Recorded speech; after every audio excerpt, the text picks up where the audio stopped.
Brother, are you all right? No, I am not all right. I just shared a bottle of Kanar with Damar. That rhymes. You're drunk. Of course I'm drunk. Greetings and salutations, programs. How are you doing on this wonderful end of the cycle?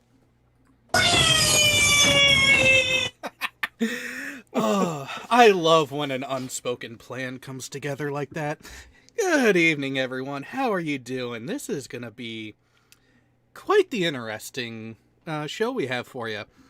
Now, no, the reference made in the title and description is not a direct reference to what we'll be talking about, but to those who were able to understand where it came from without having to look it up, good job. Good job. You get 10 bonus nerd points this week. And those are good for what? Absolutely nothing. I don't have that audio clip yet. I'll get that for you. Well, now you got to make sure that it's the proper one from Spaceballs. No, it's got to be the one from UHF. No. That one, when it's answered that way, it needs to be Darth Helmet. So what's that make us? Absolutely nothing. Absolutely nothing. So, this time I think I will hand over the mic to the person who actually came up with this week's topic. So, Furball, what you want to talk about? So a couple days ago, Jared posted on our internal Discord about what are we going to talk about this week. And over the past weeks and months, we have really expanded our conversation to other sci-fi series. But as the name of the particular show indicates, this started as a Star Trek series. So Jared wanted to get back to the Star Trek roots. And we've covered the movies, we've covered the series, we've covered some of the major talking points. What do we got left that we can just kind of dig into? And I had the thought of, what about just the best episodes? Like, what is the best episode of the original series? What is the best episode of Next Generation? What is the best episode of each of the series, not including Discovery, because that doesn't count? And then discuss each and kind of like compare. Is there a better amongst them, or do they stand alone as the best of that particular grouping? So that's the road that we're going to go down tonight, and would love everybody's input in the side chat. Like, what are your favorite episodes? We'll go through ours. We'll talk about them each, and then bring up whatever else you're thinking about, and we'll talk about those as well. And if we don't know that episode, Jared definitely will, because he's psychotic like that. I'll have to Google it. I like my topic better, though, Jared. I mean, come on. Well, your topic is better fitting for next week, though. Oh, we don't count those as actual Trek movies? Is that what you're saying? Basically. Well, yeah, I was kind of gonna correct Furball there for a moment, because while we did go through the Star Trek movies, you'll notice that there are 3 of them missing from the playlist specifically. We're not getting into alternate universes yet. I've already touched on Discovery. Isn't that technically alternate universe? No, that's alternate. We've touched on it, but we haven't dedicated to an alternate universe yet. We've touched on them, we've tackled them a little bit as a side conversation, but we haven't decided that this is how we're going to waste 2 hours of our weekend by discussing terrible writing. It'll happen, just not this week. Yes, it's not a question of if at this point, it's a question of when are we going to dedicate an entire episode to going where we dare not look. Wait a minute. I'm not a Bene Gesserit. I don't have to worry about that. And Dora nails it. 3 missing. No idea what you're talking about. Nothing missing at all. See, that's why I like Dora. Now, do we decide for the audience, or do we let the audience vote on if we go 1 in chronological order of air date of the premiere of the series? Not of the episode, because there might be a little bit of an overlap, but of the premiere of the series. Or do we go in timeline order?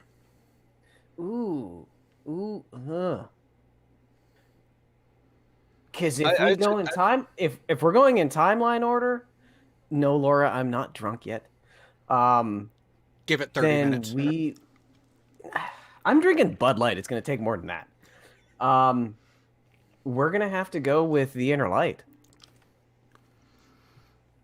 Because that's 1,000 years ago. Well, it depends on how you want to define the timeline. Are we talking about timeline TOS up to First Contact and then doubling back to Enterprise, or are we going to talk about Enterprise through as if it's part of the timeline? Timeline of when the series began within continuity.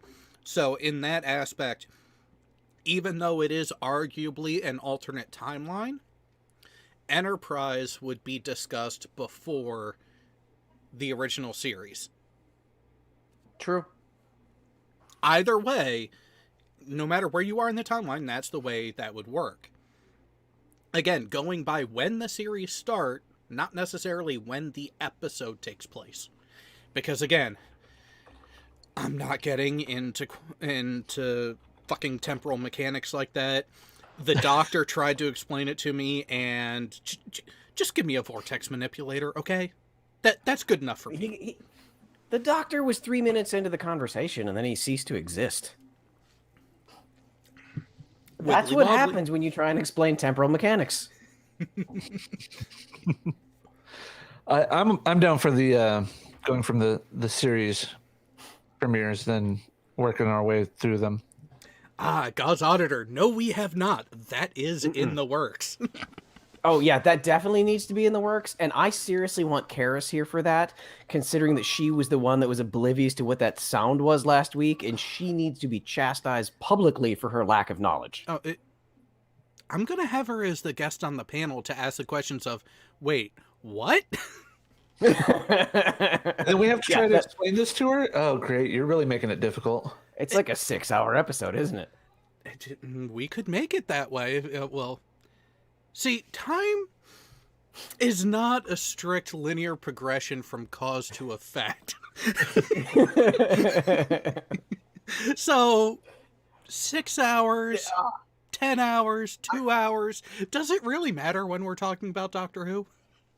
Jared, can we please play around with that and and act like it's in reverse, and the first 3 minutes are her going, I get it now. You know what? If we record it off air and then do it as a premiere, I'm all for it. Oh yeah, definitely. But with that, so the only vote I've seen in the live chat so far is timeline order, which I think would make for something very interesting, because we are jumping through different eras of TV by doing that. And we'd be going from the early 2000s back into the late 60s, and then into the 80s, followed by the and then a hodgepodge of 90s and barely early 2000s. If you're in the TARDIS, time is arbitrary. Yes. Really, God's Daughter? Really? Hey, if you're talking 13 and beyond, I would agree, but not because of the actors, but the writing has taken a dive. Shocking. So, 30-second Doctor Who sidebar. If we were to dedicate a single episode to a chunk of Doctor Who, and I know I've talked about this ad nauseum on different shows, I could absolutely spend at minimum 2 hours going through Amy and Rory. Absolutely. My favorite. I have rewatched that dozens of times. I could spend an entire episode talking about Amy and Rory. I forgot where I left off in the series. Well, if you really want to go that route, why don't we just do a dissection of Asylum of the Daleks? Because you got 11, you got the pawns, and you get an introduction to Clara without really realizing it. I know that. God, that was a good episode. Yep. But speaking of good episodes, I will start off by saying it was a shame that Enterprise, although following in Trek fashion, got cut off at the knees early, and the series was ended right as it was hitting its stride. Oh, yeah. The potential was there. Yeah, because they set up the Romulan Earth War, which was essentially the final nail in the coffin to solidify the death of xenophobia on Earth and the actual solidification of the alliances that Archer helped build, which then became the UFP, the United Federation of Planets. That's where the series should have ended. We should have gotten that progression, but because ratings are kind of a thing and advertisers want to see ratings actually perform a certain way, I understand why they decided to end the series, because the viewership wasn't what it needed to be. Doesn't mean I like it. Doesn't mean I agree with it. Cult viewership does not make a paying viewership. A la... Well, they were on UPN at the time, so... Firefly. Yeah. Cult viewership doesn't make a paying viewership. And it's sad to say, it boils down to paying viewers. Mm-hmm. Nope, I'm not going down that tangent. Nope, I'm not fucking touching that one. Star Trek, stay Star Trek. It's still in the IP, but not going fucking down that road yet. So with that, with Enterprise, we are going way back in, for relativity's sake, we are going from where we last left off at the end of the 24th century with the return of Voyager to the Sol system, returning to Earth, returning home. Couple years in our timeline go by, and now we go back to before the Federation starts, and we actually get to see the establishment of Starfleet and them really beginning to stretch their legs against the better advice of the Vulcans. Was it really better advice? Yeah, just because the Vulcans are logical doesn't mean they're smart. Which actually leads me to what I think was one of the better handled episodes, which led into an even very well handled story arc, and also arguably the best friendship in all of the franchise. It's at least top 3. Does anyone else remember the world of Pajem and the monastery? Oh. Mm-hmm. So it's really funny how you mention the Vulcans being logical and everything when Archer caught them with their pants down spying on the Andorians using a religious monastery as a cover. I completely forgot about this episode. Yeah. Forgot about the Andorian incident? I have not been one... Oh, sorry, Jared. Super chat. Yep, and I was just getting to that. Rodent no last name for $10 US. Considering how they've treated the franchise of late, I feel like they'll have a show about the eugenics war anytime now, which would be history to us now. All depends on which reference you go with. If you go with the original series reference in Star Trek II, yes, it would be in our history, as the eugenics wars were supposed to have taken place late 90s. However, if you go with Enterprise's reference, it's right around the fucking corner. Mm-hmm.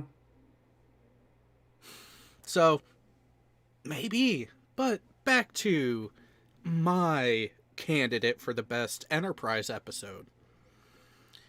We get a lot of laying the foundation of how things are going to go forward and the way they actually fit into everything, where Archer, hey, we're going by this place, in typical human curiosity, let's stop in for a visit. Just in time to stumble upon an attempted raid by Andorians against the Vulcans, and Archer blows the whole thing wide open. Yeah, the Vulcans weren't the saints that they're often portrayed to be. Note I said often, not always. There have been other hiccups. Someone forgot to turn off his ringer. Normally there's only one person who messages me. No, it was the other one. It was the wife.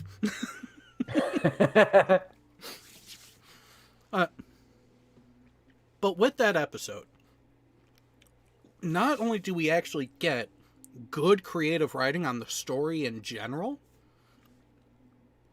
you start to, the crew, the actual cast, you start to see them come together in such a way that the characters are becoming themselves and are actually establishing themselves in a phenomenal way.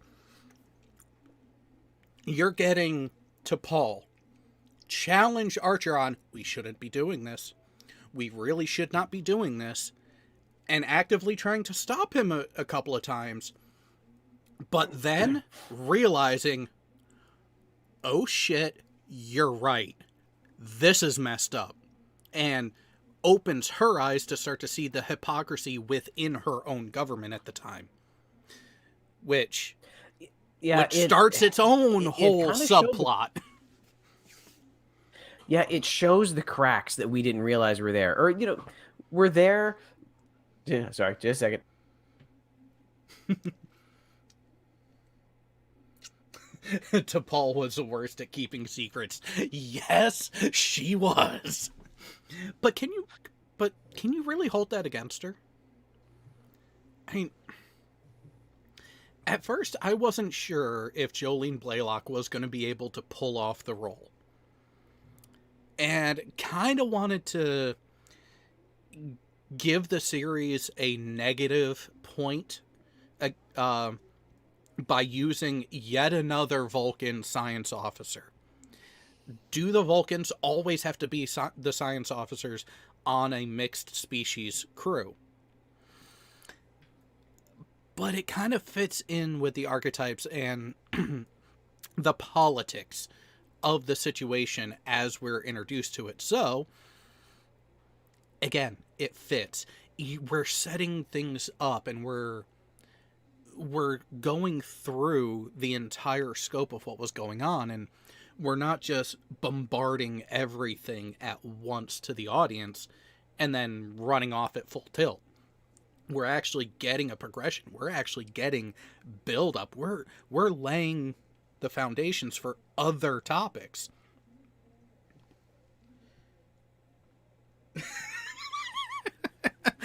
Oh, Davros, of course. You're not the only one.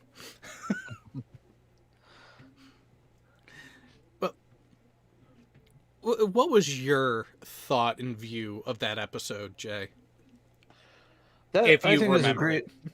I think it's one of the better episodes. I don't think it's the best episode in my opinion, because it doesn't build on Archer as a character, who's the main focal point of the series. If you haven't watched if you haven't watched the series, basically it revolves around the first Enterprise and their captain, whose dad basically built the designs for the Warp 5 engine. And I think while having the the exposure of the Vulcans as not being these perfect diplomatic species in the universe that they are portrayed to be in the first few episodes. I think that a better episode actually happens later in season 1. We'll get to that after we're done talking about this one. Well, I'm looking at the reason why. Okay, I'll take that, but at the same time, you got to remember, even the original series, while it revolved around Kirk, it wasn't about him. It was more about the human experience overall, and we were just using him and other members of the crew to recognize this. And as that progressed, you actually end up getting an establishment of, through the rest of the franchise, that it very much is an ensemble show. There really is not one true lead character throughout the series. Right. And that's how this show ended up at the end before they took it out at the knees. But in this first season, the way that it was portrayed, the way they portrayed Archer himself specifically, was this is his ship, this is his, this is his show basically. But I think the best episode in this actually happened. Well, let me see. Let me count it. 1, 2, 3, 4, 5, 6, 7, 8, 9, 10, 11, 12, 13, 14 episodes later. Okay, so towards the end of season 1. Yep. But when I describe it, you might remember it, but you might not. But it shows the more human side of Archer when dealing with aliens after he's exposed to more of them, so to speak. Yeah. Well, but speaking of, there's another facet to why I rank this one higher, again, because of what it's establishing and groundwork that is being laid. Archer and Shran. Oh yeah, don't. It builds on a friendship that's not really a friendship until later on in the series with that relationship, because it gives the Andorians somebody else to trust in the universe, so to speak, that they don't have. They don't have many allies because of their distrustful nature as a species. Much in the way the Tellarites don't have anybody. Yes, because not everyone loves arguing the way the Tellarites do. Well, we might, but not everybody else. Yeah, what's that saying? A bitching sailor is a happy sailor? Pretty much, yeah. So deep down, we're all just, we're the precursor to the Tellarites? Fascinating. Well said, Spock. So it looks like Fribble had to step away. Yeah, so we'll circle back to his view of that episode when he is not indisposed. So you remember the main protagonist of the first... Well, they're the main protagonist of the series itself, but in the first season, the species that generally has the most involvement with the Enterprise crew. Well, wait, are we talking in a friendly manner, or... No, in a very much an antagonistic, very much a... So the Xindi. No. In season 1, it's not the Xindi. That's season 3. The Three. The Suliban. Mm-hmm. Now, later in season 1, Archer gets his taste of what it is to be Suliban to an extent. When him and Mayweather are captured for being around a moon that is supposedly claimed by another species other than Suliban. Yes. You know which one I'm talking about now. The introduction of Wellington Huey into... Dean's... sorry. Yet another storied character actor makes his appearance. Yes. When I saw that the first time, I was like, "Wait, what? No, that can't be." Sure enough, it was. But weren't you expecting him to pull something out and start bitching at Ziggy? yes, I was actually. But the reason why I think this is the best episode is it grows Archer and Mayweather together as characters in a way that they're not just thinking of rights and everything in a human aspect. They're getting to the inalienable sense of the rights. You know what I mean?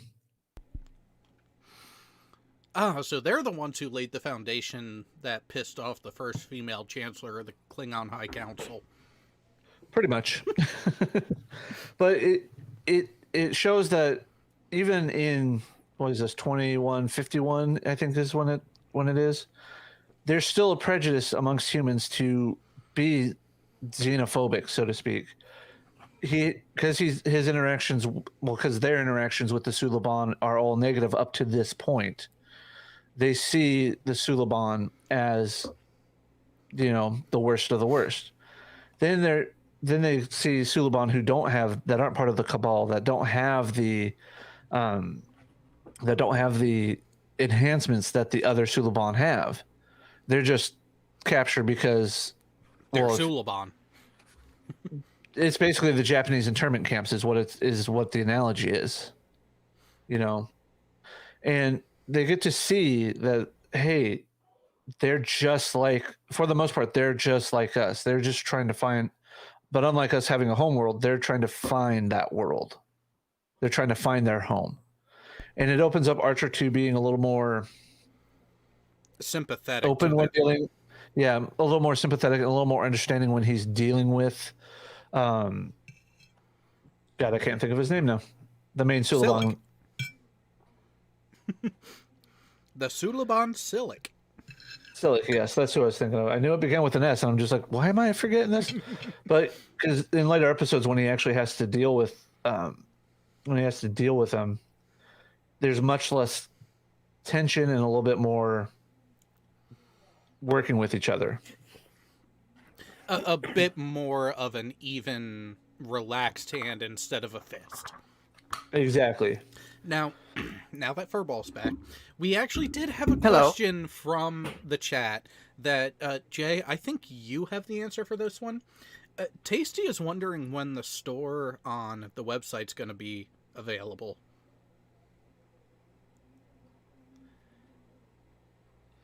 Oh, come on. You don't have that one loaded? Oh, I do. It's just I have it on the wrong side. I was trying to find the comment. Doesn't arrive till Tuesday. And it's not going to be on Tuesday. This Tuesday. Just a Tuesday. A Tuesday. Yeah. The second Tuesday of next week.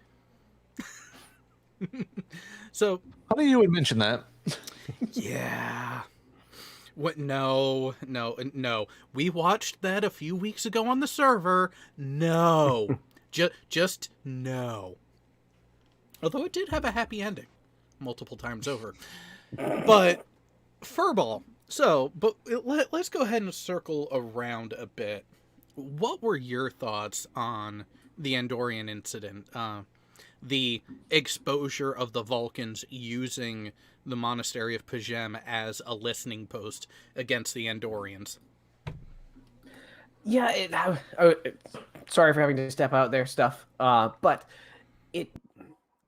I feel that solidified cracks that viewers may have already had about the Vulcans, because initially the Vulcans throughout the series have been not a godlike or anything like that, but a kind of above reproach, do no wrong, very pretentious about their decision making, but never underhanded. They hadn't really shown themselves to be someone that is untrustworthy. It was always just logical. And this was one of those times that really showed the cracks that we may or may not have known were there. That yes, even a society that is purely based on logic is fully and 100% capable of deceit. Now, I will say this as well. One of the things that we got robbed of because the series was ended, that this directly laid the groundwork for, a member of the ruling body of Vulcan at the time, who essentially sanctioned this, wasn't a Vulcan. He was a Romulan operative. They were actually going to be getting into that in the next couple of seasons as they went into the Earth-Romulan War, and all of that subversive nature of the Romulan Empire was going to be exposed in that way. But then covered up, which is why we end up getting a lot of the lore in the original series that we got of people not knowing what the Romulans actually looked like. Mm-hmm. Which is why we end up with the episode Balance of Terror. Mm-hmm. Well, I will say this, though. The novels dealing with that time period are actually really good novels if you ever get a chance to read them.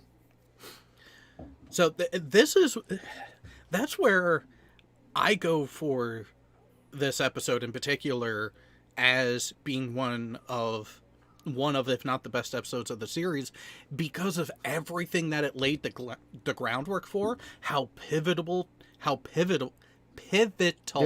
There's no B in that, Jared. Yeah, how pivotal to so many subplots that are going on that are running through the entire series that can all be traced back to that episode.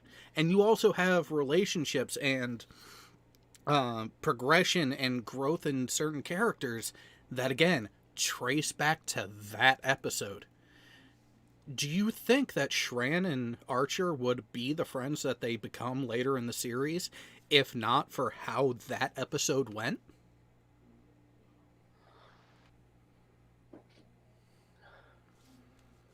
I don't think they would have ended up with the rapport. Now, No. Yeah. So it really has that impact that reverberates through the rest of the series and in what they were actually able to do and what they were planning on doing. Yep.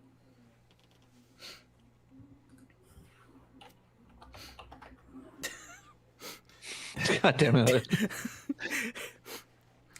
I think someone's mad. It was surprisingly large. I think someone's mad because he can't just go get a bag right now. Pretty much. So my Furball, getting back on topic here. My favorite, or what I think is the best episode, is actually 14 episodes later near the end of season 1, where Archer and Mayweather are in a Japanese internment camp. I mean, a Suliban internment camp. And it shows the growth of how we as a species still have a xenophobic tendencies that we need to overcome when it comes to other alien species, such as the Suliban. And it actually makes it easier for them to deal with other groups like the Klingons and whatnot throughout the rest of the series. I'll be honest, I have not watched the entire series of Enterprise recently, and I didn't do too much into it, and which is sad because I remember every time that I go through the Enterprise series, during that particular watch, it is very... It draws you in. Yeah, but it falls away quickly. Mm-hmm. Unlike Deep Space Nine that draws me back in and wants me to watch it again, and Next Generation that makes me want to watch it again. There's something, I hate to say it, that's slightly forgettable about Enterprise. Not repulsive like Discovery, but just it is the writing. They were trying to do too much story, and since the viewership wasn't there, mm-hmm. it got very sacrificed. Because season 1, season 2, long story arcs, everything's kind of molding together like a traditional Star Trek series does. Mm-hmm. And then all of a sudden season 3 comes along and the viewership's down because they pretty much are just doing one giant story arc the whole time. which is probably the best season of the show, and they chop it off at the knees after that. So I will say that that ending to season 3 was garbage, or the very last scene leading into season 4 was garbage. You don't say. Oh, Well, I mean, well, it wouldn't technically be a Star Trek series without a reference to the Nazis. So, well, yeah, they did have Kirk to live up to on that one. Which, spoiler, not my recommendation for the original series. not mine either. But so which episode of Enterprise was it that stood out to you, Furball? I can't name any because again I've only fully watched that probably 2 or 3 times over the past decade or so. None of them necessarily stand out to me because it's enjoyable but not enrapturing, which is probably not a word. Yeah. Or it was like 3 words combined together. I figured yours would have been when Trip gets impregnated on his first away mission. Oh, that is hilarious. Or sorry, his second away mission. Yeah, Yeah, don't put your hands into a basin of stones that glows without consulting your doctor first. I remember that now. Oh, thank you so much. That tickles in the right places. See, well, did the Fox figure out that it was a boy too or a girl? I can't remember. Well, no. See, I thought you would reference a different episode involving Trip, particularly the one where one of the Mrs. Dr. Floxes shows up. I thought about that. That's definitely a good one. Oh, it especially was because you do get a direct, more open and apparent view into the social structure of Denobula, while at the same time watching both Dr. Phlox and one of his 3 wives get childish joy out of making Trip uncomfortable. Oh, it's so great. And it's only got a 7.6 rating on IMDb. It's such ludicrousness. Are you remembering the episode now, Furball? Yeah. It was a very playful episode. It's not a serious episode, but one of those that does make you giggle to the end. Which, each of the series, they have those moments. They have those silly episodes. Or even just silly moments in the episodes. And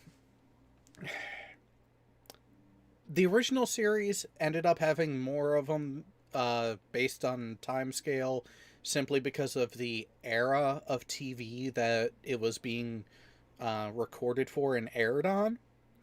But even the Next Generation and Deep Space Nine, they still had the moments of just unabashed, insane giddiness. Yeah, there were moments of silliness in all of the episodes or in all the series, and if we can transition to a different episode, which connects multiple episodes, is not the best episode of any series, but I do think it is towards the top for entertainment value, and that is The Trouble with Tribbles, which directly leads into Trials and Tribulations. Because the original is an absolute silly episode, but it is also one of the first times, or you see the Klingons, you see the animosity between the 2 species, that it's a Cold War at that point. So you get to feel the absolute Cold Warness of it, but it established the silliness of it that extended into Deep Space Nine with Trials and Tribulations, which to me, when that aired, was just absolute cinematic mastery as they stitched those series together. And again, tickles you in all of the right spots. Not the best episodes, but some of the most entertaining, in my opinion. Oh, and the opening bit of the DS9 episode, Trial and Tribulations, and there it was on the view screen, the Enterprise. Mm-hmm. Which one? There have been how many? Oh, at that point there'd been 5? 6. 6, if you include the original? No, 6. Yeah, oh, yes. 6. They said 6, and that's exactly what the time agent said. Yep. Oh, there were. Which one? There were 5. 6, because by that time in DS9, in the timeline, the Enterprise D has already been destroyed and replaced with the Enterprise E. So you have 5 lettered versions, plus the original series and refit version, which is counted as one because, well, when you refit and rebuild an entire ship, it's still the same ship, but technically not. But different paradox for a different time.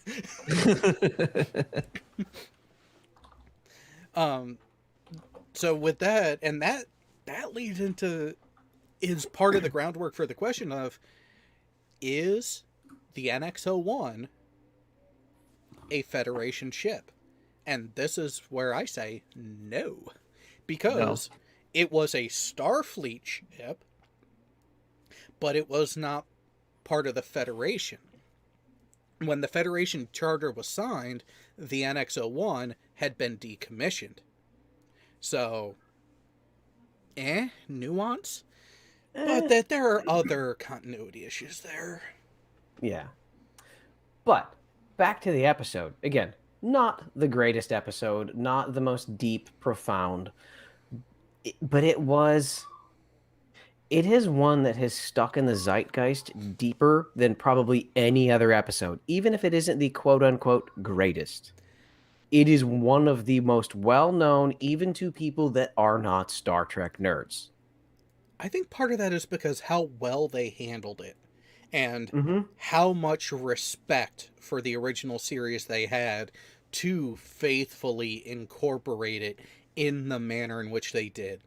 Which they actually used they used an enhanced and refined version of the technology that brought us certain scenes in Forrest Gump in the episode. Oh, yes! Yeah, that was the same thing they did with the, with Gump in the White House. Not just Gump at the White House, also Gump at the University of Alabama. The whole desegregation of universities in the Deep South. There are a number of historic moments that they quite literally cut and paste Tom Hanks as Forrest Gump and put him in there. That's also called After Effects. Well played. But I would say that is definitely a noteworthy one. But there's also another one that ends up giving us an interesting facet, which I actually, if I read this right, this is actually your nomination for the original series best episode. Mirror. Not necessarily my nomination, but one that it is up there. This is off of multiple lists that I've seen, but yeah, absolutely. Like I said, Mirror, sadly so, does also lay the groundwork for the multiverse that we have to deal with these days. It establishes vomitus on papyrus of script in the modern version, an alternate universe of the Enterprise crew and a transporter malfunction that sent crew members into an alternate universe that was evil. And in this evil universe, basically mimicked the current universe, but the only way up was through literal murder. Kind of similar to the world we live in today. But it was interesting to see these polar opposites, the dichotomy of each of these characters and how they would perform their duties if there was no altruism behind their acts. Well, and with that, you also get a very impactful character analysis, and not just character analysis, personal analysis too, that actually really hit home. And they didn't just hit the nail on the head with this one. They fucking smashed it through the board at the end of pointing out, because when Kirk and the rest of the crew come back, Kirk asks Spock, how did you know that there was a problem? Because on the other side, in the mirror universe, Kirk was able to fit in. Kirk was able to adapt and at least insulate himself enough so he wasn't immediately offed. Going the other way around, coming from that brutal universe into the more civilized one, the adjustment wasn't there. The ability to adapt for survival wasn't there, which just the way they had put it is, it is far easier for a civilized man to become an animal than the other way around. Yep. A civilized person is able to act barbaric easier than a barbaric person is able to act civilized. And that's a fact of life. Yeah, and with that, you keeping that in mind, because we get multiple revisits to the mirror universe in Enterprise, which those episodes are up there because of how well written they were and how faithful they were to the mirror universe. But there was a big negative there. Mr. Bakula, there is such a thing as overacting. You might want to look into it sometimes. But also in DS... Wait. Of all of the captains of vessels in this canon, you're criticizing that one of overacting? Only, in those episodes? only in the mirror universe episodes of Enterprise. The mirror version of Archer. Yeah. Okay. That is a very valid criticism of those episodes. But the rest of them, the rest of the acting in those couple episodes, Hoshi was spot on. oh god, Hoshi was phenomenal. T'Pol in the mirror universe was what you would expect from her character at that point as we got to know her, and was very well portrayed. But Archer, Yep. Really? It's like he was trying to portray Archer as not quite as barbaric as the rest. Sorry, the scene in the captain's quarters when he's going through the historical archives of the Defiant from the 23rd century, reading about his Prime Universe counterpart, and the way he reacts to it, you could have delivered that dialogue so much better. That scene alone just... It became a comedy in a bad way to me. Yeah, But then we did get some very, very good Mirror Universe episodes in Deep Space Nine. I mean, come on. Yeah, You got... First, you get the combination of Dax and Lita. And then a couple seasons later, you get Esri Dax and Nerys. They did some very progressive and very phenomenal work in Deep Space Nine.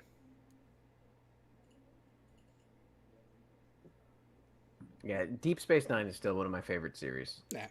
But back to the original series, and what would be your actual nomination for best episode of the series? That's tricky. On the list. So if we're going off of Screen Rants, the top 15, the Menagerie, Yeah. That's the always a good Squire of Gothos, the Enemy Within, Journey to Babel. Uh, Yep. There are two that come to mind for me, and I'm pretty sure my main one is not on the list, but guaranteed my alternate nomination is on the list. The Corbomite Maneuver. Let That Be Your Last Battlefield. The Trouble with Tribbles. A Taste of Armageddon. Balance of Terror.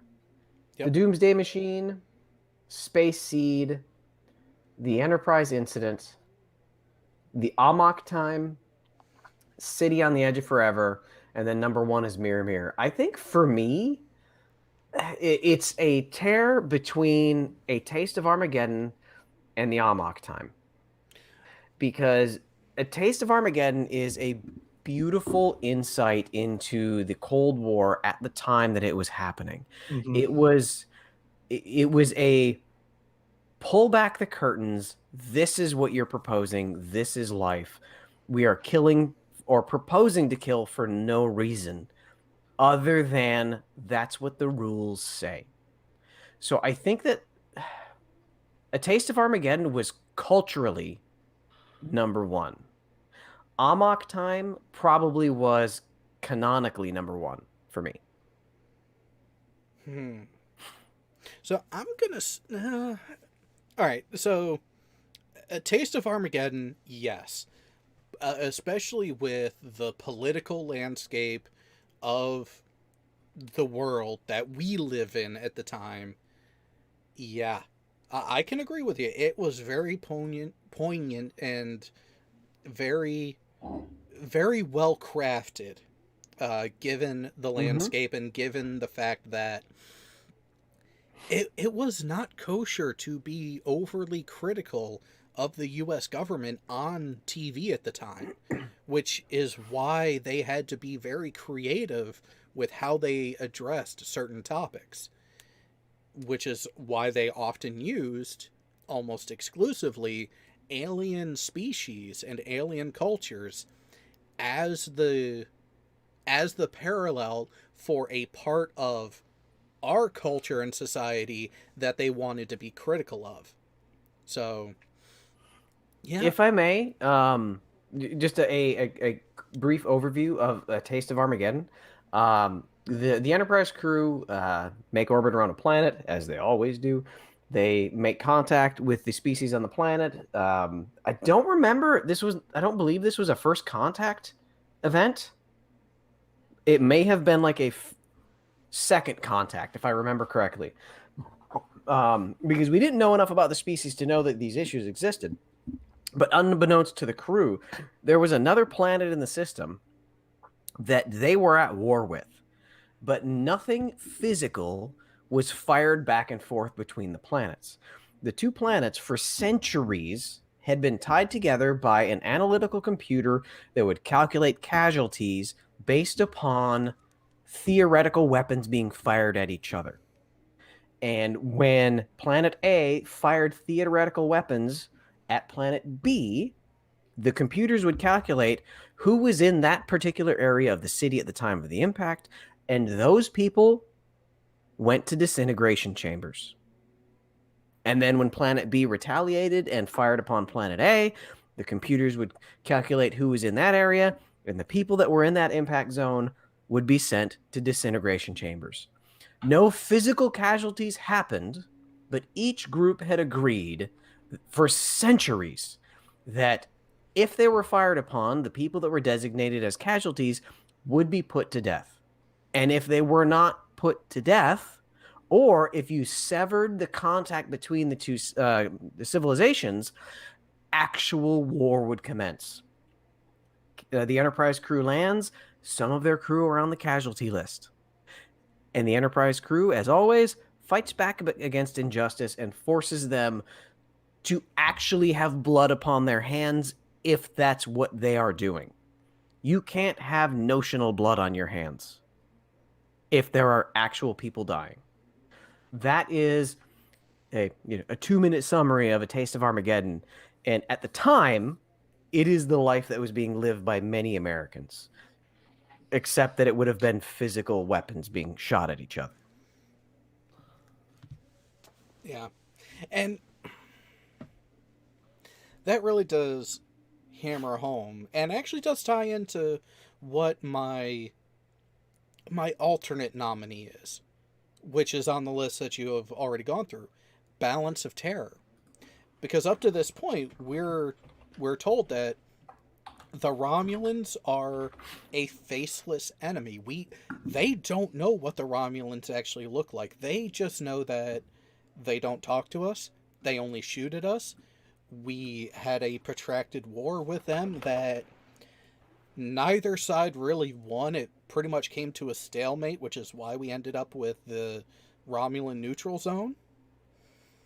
And yet here they are with new technology to where they can hide their ships from scanners and then completely obliterate an entire station in 1 or 2 shots.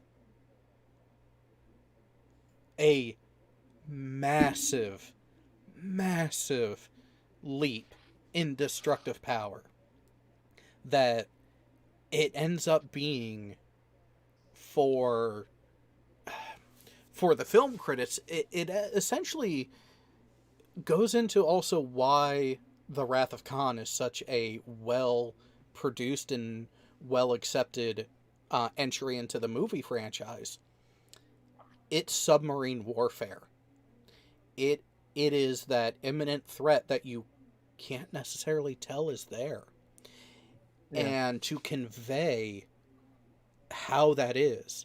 And in this episode also start to hearken how once they tapped in to the visual sensors of the Romulan ship and they actually got to see who their enemy is, one of the crew immediately looks at Spock and puts 2 and 2 together that they look just like you. Are you one of them? What the fuck?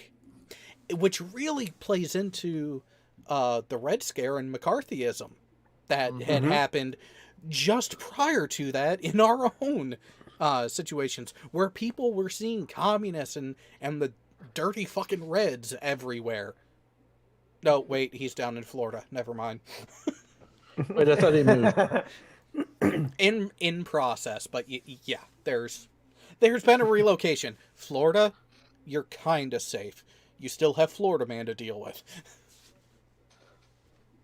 That's no way to talk about Astronomy Live. I was actually... No, he's talking about the Great Orange one. No. Oh, that one. Okay. No, I was actually referring to Gray Still Plays.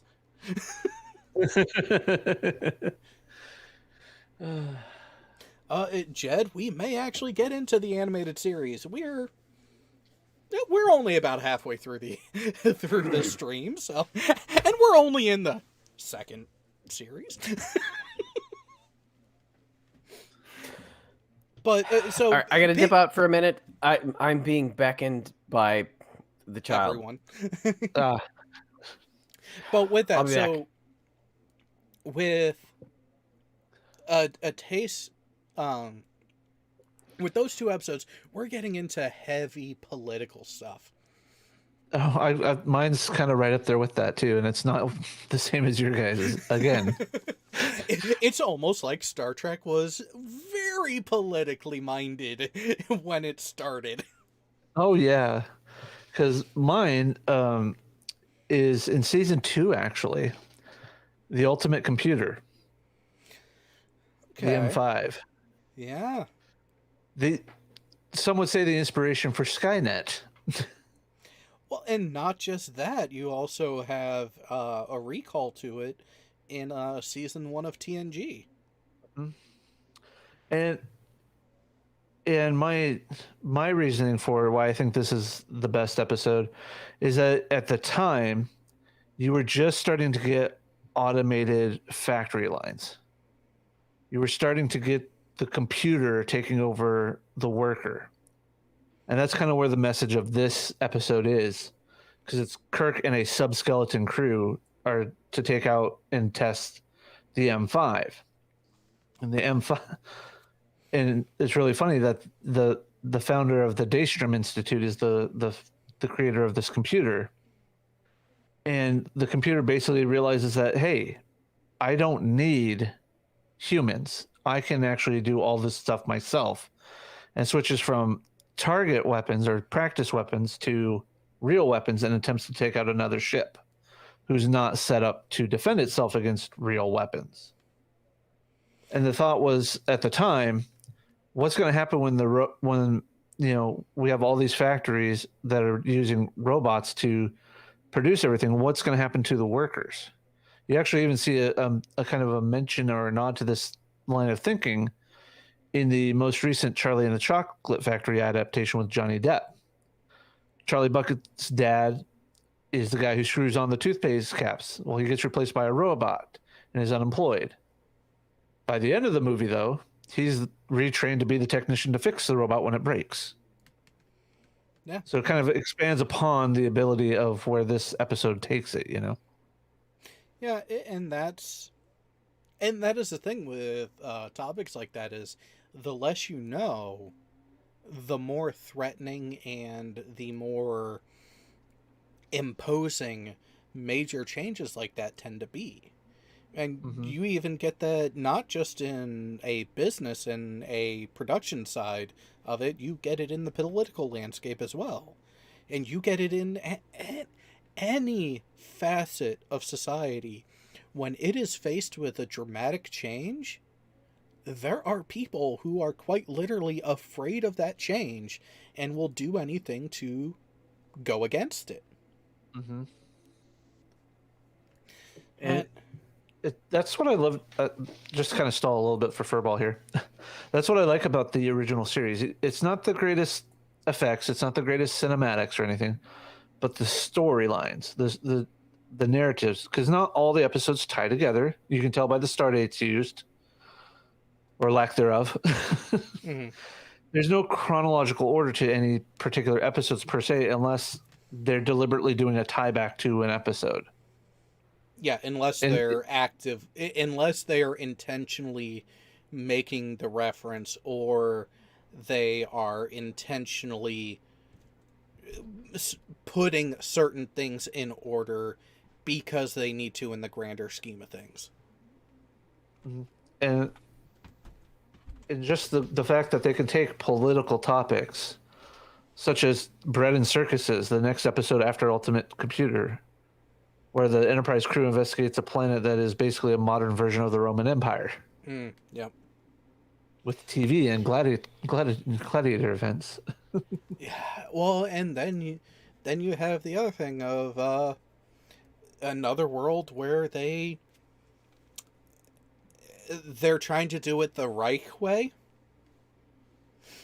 and it doesn't exactly work. You had to go with that, didn't you?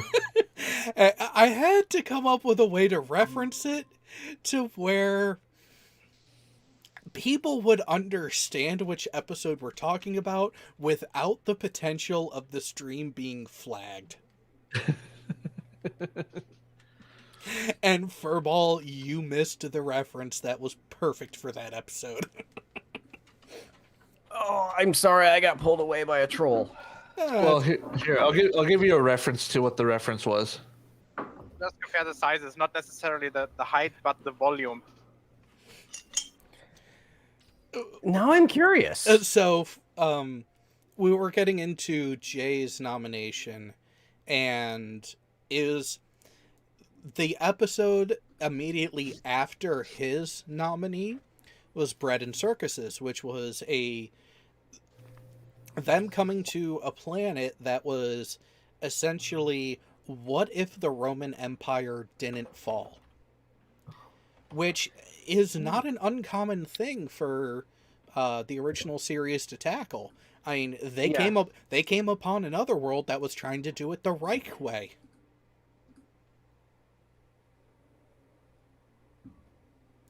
I really need the sad trombone for that. Wow. Which one is this one? Remind me. Give me the 30-second rundown. The Bread and Circuses, or Yeah, the episode. Which one is this one? where they find a world that appears to be quite literally the Roman Empire with TV and some modern weaponry. Oh, yes. Okay, I'm there now. Yeah. Yep. And then they had a similar one where the Chancellor was a former because of what he did, he ended up being a former Starfleet historian who was investigating and monitoring a culture that was heavily influenced by late 1930s Germany. Jawohl. Yeah, safe to say Spock wasn't able to just cover his ears and get away with being down there on that one. But my favorite, or what I think is the best episode of the original series, is The Ultimate Computer. Thoughts on that? Spock's brain? No. Close though. Oh, it's funny you mention that, because my primary nominee is actually the episode right before Spock's brain. Spock's brain is ridiculous. Which only makes mine look better. Yeah, the assignment Earth with Gary 7. Yes. Are you getting the reference to the title of the stream now?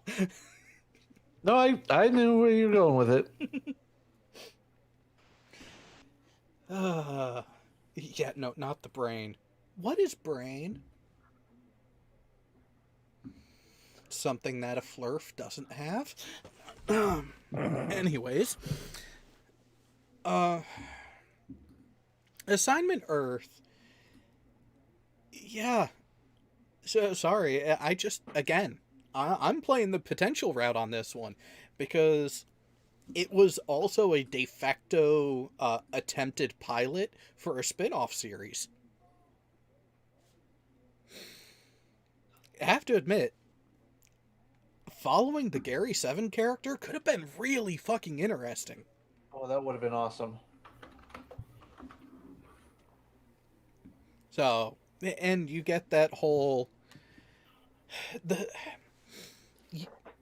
looking back on it, you start to realize just how prevalent time travel was in the original series. I mean, people seem to think that, it only happened a couple times.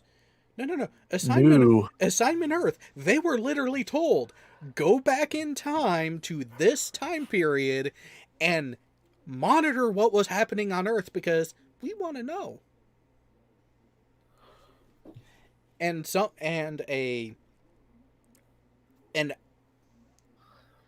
an alien agent from a different time, not Gary 7, was trying to stop the moon missions. Which, let's admit it, they were quite a pivotal thing for humanity and our technological progress. Just think of what would happen if not just if we didn't make it, but if we failed in such a way that no one survived the first couple manned flights. And at the time that this episode was airing, I think we were in Gemini, the Gemini missions. This episode aired 68. So yeah, end of 68. Gemini, End of Gemini, yeah. beginning of Apollo. They were progressing towards and getting to the actual beginning test flights for the Apollo missions. So we're at a real pivotal point there. And Roddenberry is like, what would happen if we fail? And because of how the series is set up, we don't fail because we just done fucked up. We fail because someone messed with it. And then you have the Enterprise crew trying to establish that things maintain the way they're supposed to, and they run into someone else with a similar mission. And of course, there's that inherent distrust between them. Oh no, we're not going to talk about the kitty. Meow. Meow. But well, we don't want to talk about ISIS. Sorry, does that get us demonetized? It all depends on which version that we want to go with. Egyptian... Sorry, is. But pretty little is. It was a gorgeous cat. Although, cat form, human form. Very good climber. Yes.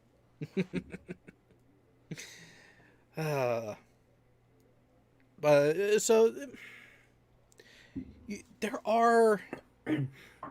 was more consistency than people give the original series credit for when you really look back at it all. And also a lot more politics than a lot of people seem to remember. The politics in the original series was a lot more subtle than it was in the subsequent series, where it was slightly more in your face, where they were more courageous in not needing it to be an undertone. It could be an overtone. Yeah. Fair point, but now for brevity's sake, do we want to... No, we're not going to jump around a bit. The Next Generation. So, who's going to nominate Data's Day so we can tell them how wrong they are?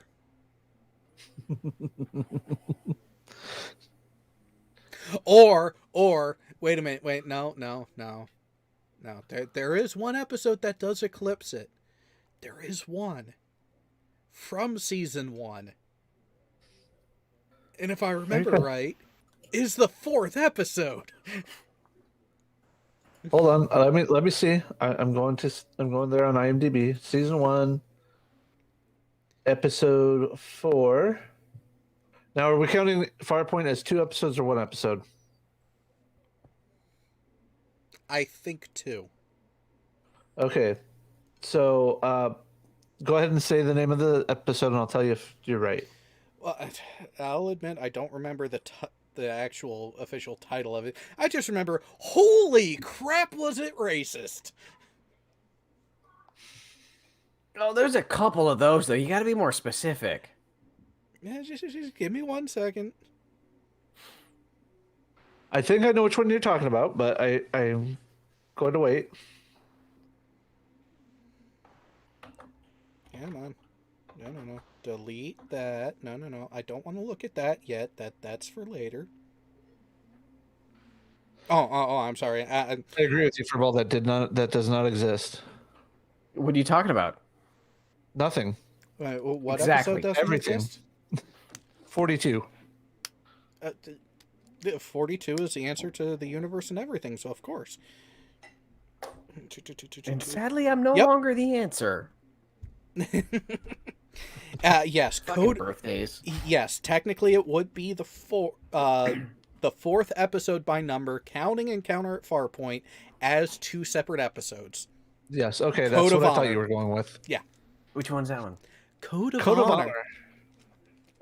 Remember when Yar was kidnapped simply because I can. I want her.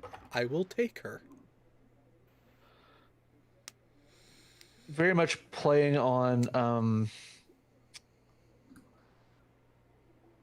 primitive, what would be considered primitive at that point, mentalities. Oh, even fucking today it's primitive. It Well, I was depends referring to on when your it bedroom aired. activity. Okay. Using it as part of a kink is one thing. This is not a part of the society. We don't kink shame here. No, I just give Karis ideas.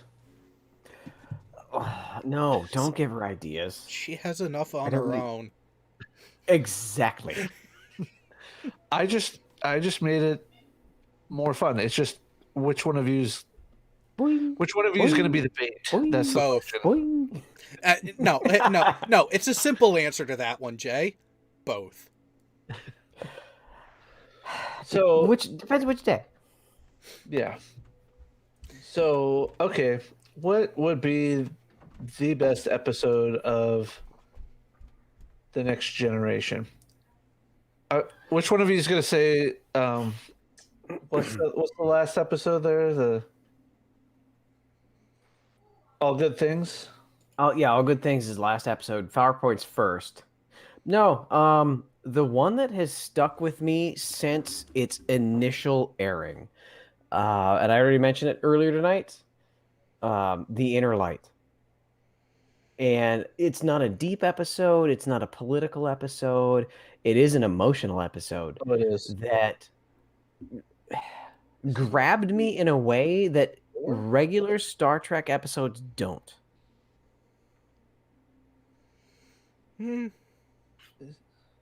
There's just something special about that episode. So anybody who's not doesn't remember, and I like to analogize or not analogize to. I'm 6 beers in, so I apologize. I'll hit the hard stuff before veterans talk. The Enterprise crew encounters some kind of a space probe, some kind of weird thing in space, and it somehow forms a connection to Captain Picard, who falls unconscious. And at that point, from Picard's view, he is now on another planet. He is living the life of another person. And so basically holodeck-ish with a wife, and he had apparently had an illness, and the community is rallying around him to try and help make him better. And then it switches back and forth between the bridge crew trying to care for him on the bridge, because that's how rapidly this incident happened on the bridge. And then we go back to Picard, and it's 5 years later. And it is blatantly obvious from watching the episode that from Picard's position, it has been 5 years. And his wife even comments of like, today is the first day that it sounded like you feel like you're part of the community.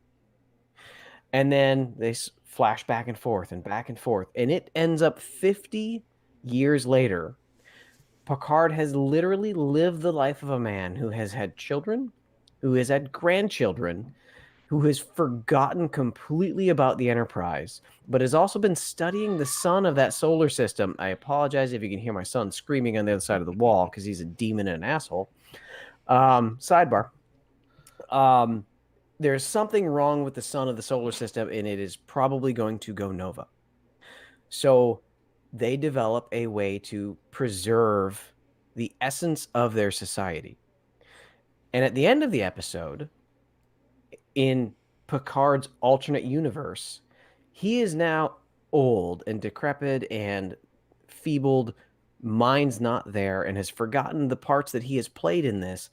The probe that they are sending is not their DNA, it is not their history, it is a way to connect with another entity and make them live the life that Picard has just lived.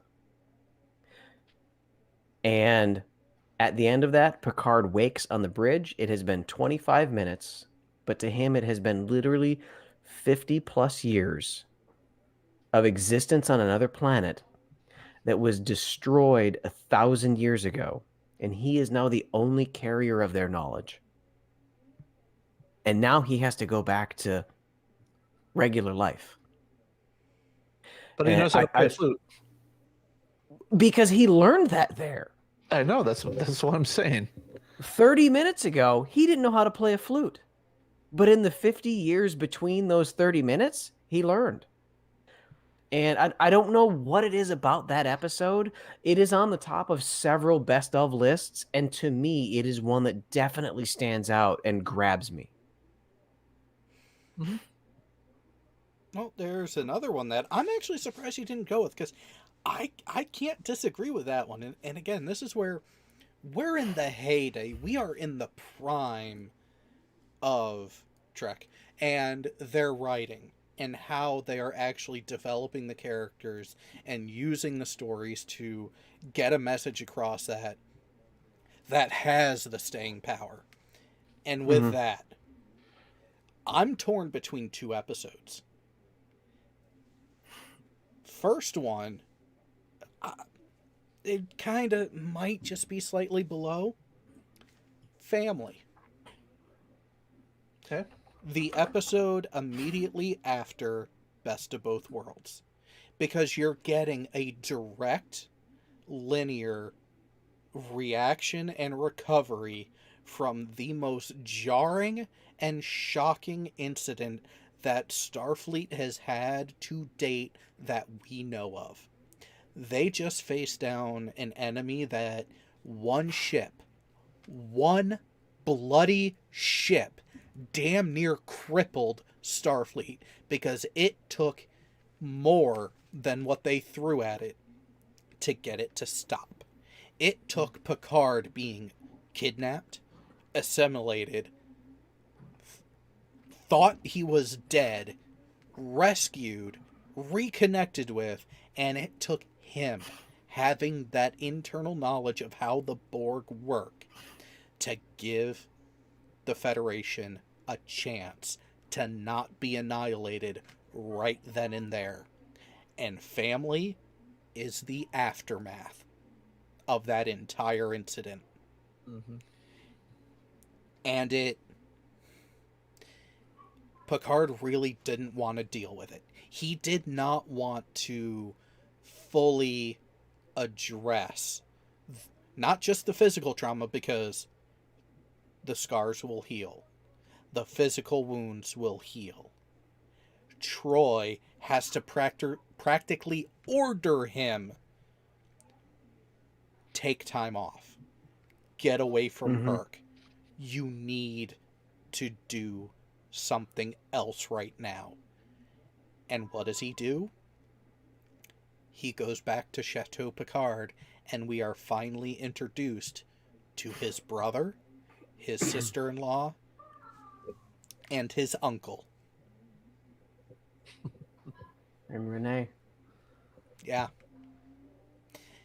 And everything that comes from that just shows that it reminds everyone what Starfleet is actually protecting itself and everyone else for the future, like Renee, to give them a chance to grow and be who and whatever they want to be, that is the best version of themselves. And they almost lost. The time we have is fragile. The time we have is precious. Make the most of it. And that is the weaker of the two episodes that I am nominating. Nice. Well played. The other episode that comes to mind, Measure of a Man. What is life? Not just what is life. What is a life? What does it mean to be alive?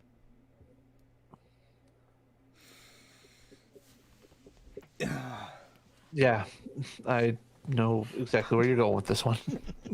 I have an alternate was my- point on this one, so I will hold my comments until the end. Well, this was going to be my nomination too, so. Oh, Measure of a Man? Well, then, by all means, go for it. Take it away, Jay. again, as with all things Star Trek that I apparently gravitate towards, it's always the ethics, the law, the politics of whatever they're dealing with. And this is what? Hold on, I gotta look something up. But this is basically while they're using the analogy for life, you can also use it in discussing, the civil rights movements, the Jim Crow era, and all that. And let me take a look here.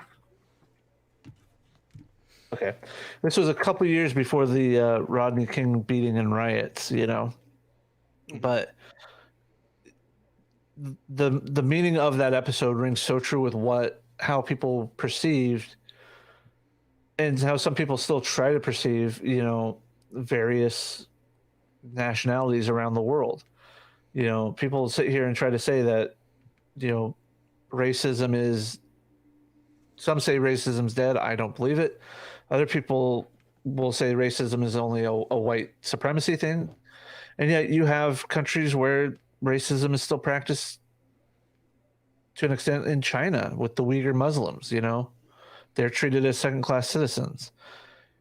And yet this episode takes all of that and basically compresses it down to if we are not sentient beings, if we are not capable of choosing and doing things ourselves, then are we really human? Are we really life?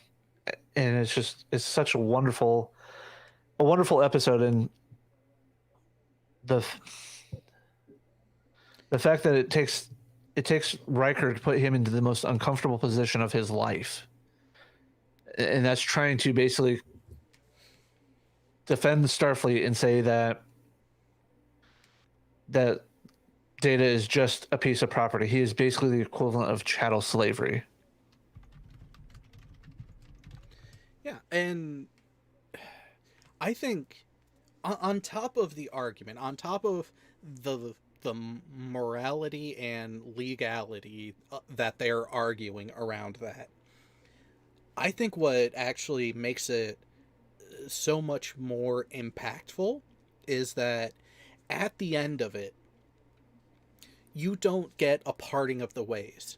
You don't have you tried to screw me over like this, F you, leave me alone. Data doesn't do that. Data does arguably the most human thing possible after that situation. It goes, no, I understand why you want to do this. I understand what you're actually after. I want to help you. I'm just not going to sacrifice my autonomy to do it. So instead of cutting everything off then and there after the end of the case, he actually ends up building a friendship with Maddox. He actually ends up helping Maddox indirectly. Well, directly helping him without sacrificing his physicality. And he recognizes the importance of what Maddox is actually trying to do without sacrificing the humanity to get there. Yeah. Mm-hmm. Which, that's the one thing the Abomination actually got right. Don't like where they went with it from there, but having that history, having that link works, and you have a callback to actually one of the episodes that I mocked was a direct result of Measure of a Man.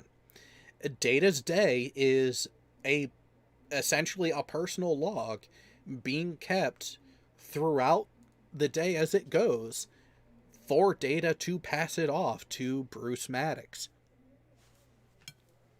That's who he's actually talking to.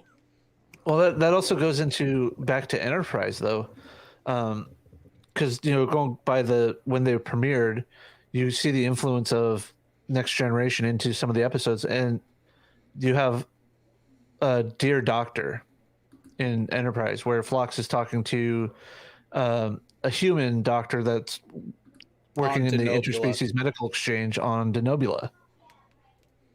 Yeah, and just it's great to see how they use the premise of Data's Day and carry it on into other aspects. Now, My sidebar on this is yes, and I absolutely agree with everything that Jay has already said. I do love the introduction, or reintroduction, or the remembrance of Tasha Yar in that episode. Yeah, it was a very poignant and emotional addition to that argument of whether Data truly is a sentient being.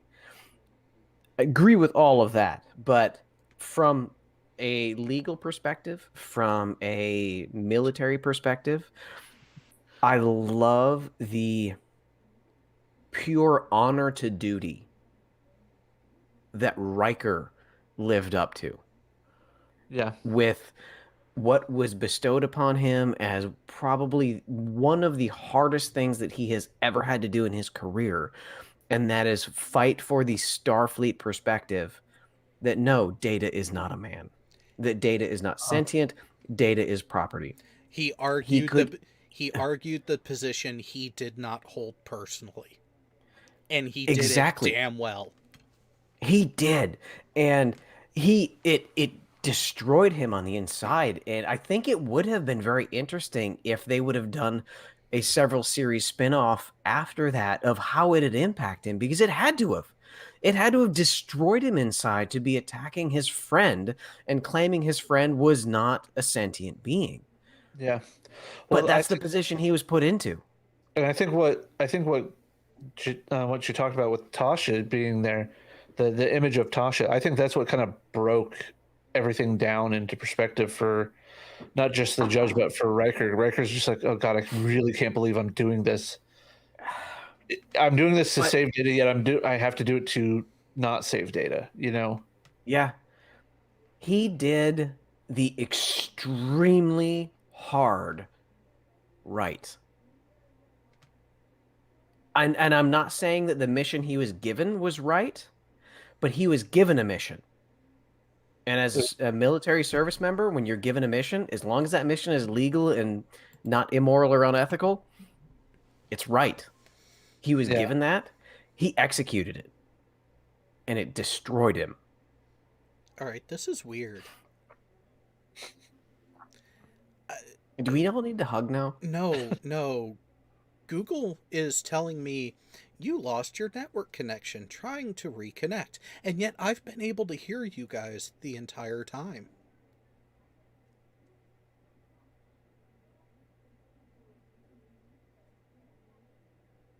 I think I just lost him. So let's go ahead and try this for a second. All right, let's do that. Come on.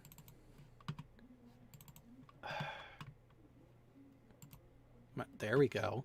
Now let's refresh the page. Yeah, the stream is still live, which is what's really weird. Gotta love technology sometimes. Yeah, turn that off. And... Show. Hello, everyone. Wow. Hold on. How can... This is also known as how can we get Jared demonetized? Oh no, you guys weren't. You guys weren't there. No, we were here. You dropped Yeah, out. You left. But the stream. No, the stream was still going. Yeah, it is really fucking weird. But well, because it was telling me you lost connection, yet I could still talk to you guys until right after I said that, it dropped, and the audience only had me for that brief moment while I reset the browser. Oh, I'm sorry for the audience. Google. Yep. Dick. I was. Well, while we were waiting for you to come back and join us in reality here, I was telling Furball my second choice for best episode in TNG was Clues, where they go through the wormhole. There's the aggressive aliens, and Data's trying to prevent them from going back to that wormhole, even though there's all these clues that they were actually Yes. Wait for an extra 3 or 4 days than what they thought. The one where they kept going back to the world, and it's like, God damn it, we told you don't come back or we'll kill you. It's like, whoa, hang on. You guys fucked up. That was... It's not the best, but it's up there for me. Yeah, alright. Yeah, I can see it because it shows the innate curiosity, and they even talked about this, just how fascinating the human mind finds any riddle or problem that is not readily available to be solved. If you have to look into something a little further, and you're in the sciences or have a penchant for the sciences, sorry, if something don't look right to you, you're going to keep digging into it until you find out why. It's almost like troubleshooting is a fun thing, not a bad thing. It can be. Yeah. It can be Again, why frustrating were as you hell. using Audacity again, by the way? No, it wasn't Audacity, it was DSE Lite. Oh, I know. I just the light gray background of it looks very much like Audacity. Yeah. For those who don't know what Jay is referring to, follow me on Twitter. You'll see the answer there. What did Viva Frey post now? Something to distract all of us from the reality in a good way. But He's retweeting Eric Hunley. So but no, so okay. I find it interesting the amount of overlap with TNG. But I have a feeling the next series we are going to have a good amount of disagreement. well, there's so many to choose from. That's the problem. Yeah. Although, I think I might just be able to sway you guys on mine, so I will let you two make your declarations for Deep Space Nine first. Age before beauty. I hate to be wishy-washy on so much shit, but Deep Space Nine really is one of those series that is... It's terrible but amazing all at the same time, because it is one of the first Star Trek series that really, really started the long arc storyline. Yes, Next Generation had long arc stories, but not as embedded in the everyday that Deep Space Nine had. Well, that, and even Deep Space Nine was not immune to its clunker episodes either. Oh, no. Yeah, they had their one-offs, but they still had that underlying continuation. Palomarain, then Oh, 3 God, more. stop it. Stop it.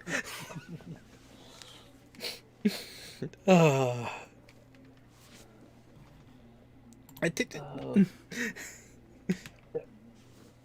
I'll be honest, I haven't watched DS9 in a couple years, so cut me some slack here. Okay. Trying to find it.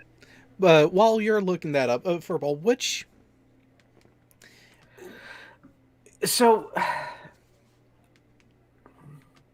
a lot of DS9 like muddles itself together with me rather than individual episodes. Going off of multiple of the lists of the best of, the general consensus of number one is Far Beyond the Stars.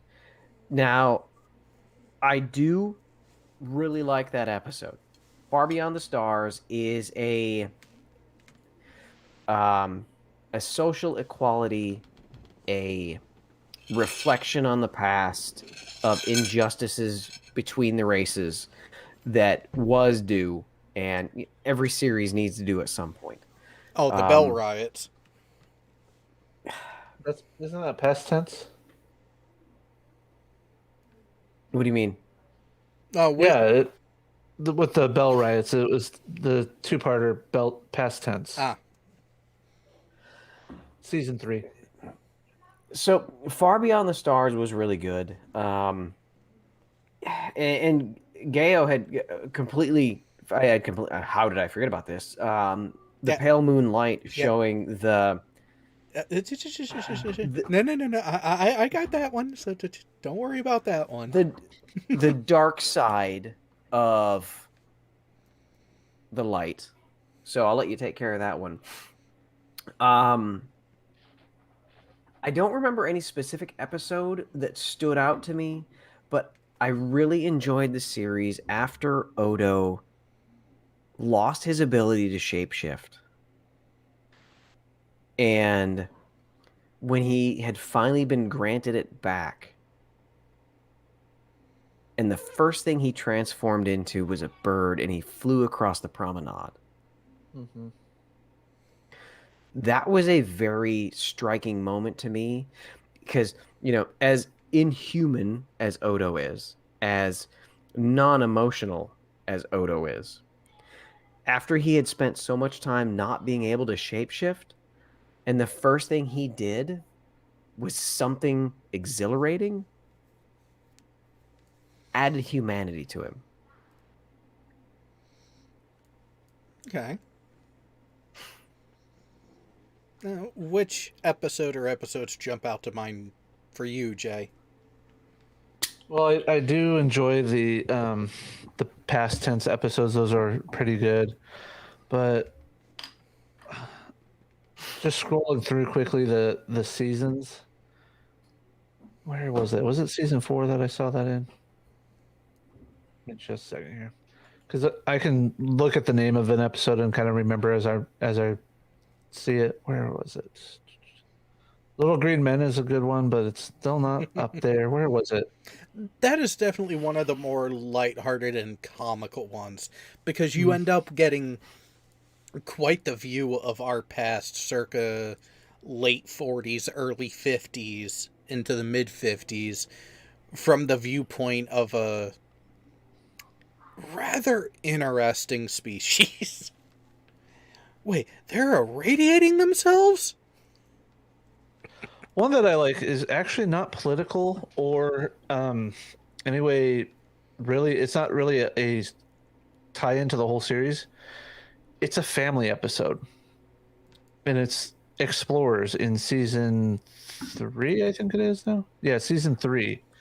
Where Cisco rebuilds an ancient Bajoran space vessel from the blueprints, and he and Jake take the ship on a. That is a really good episode.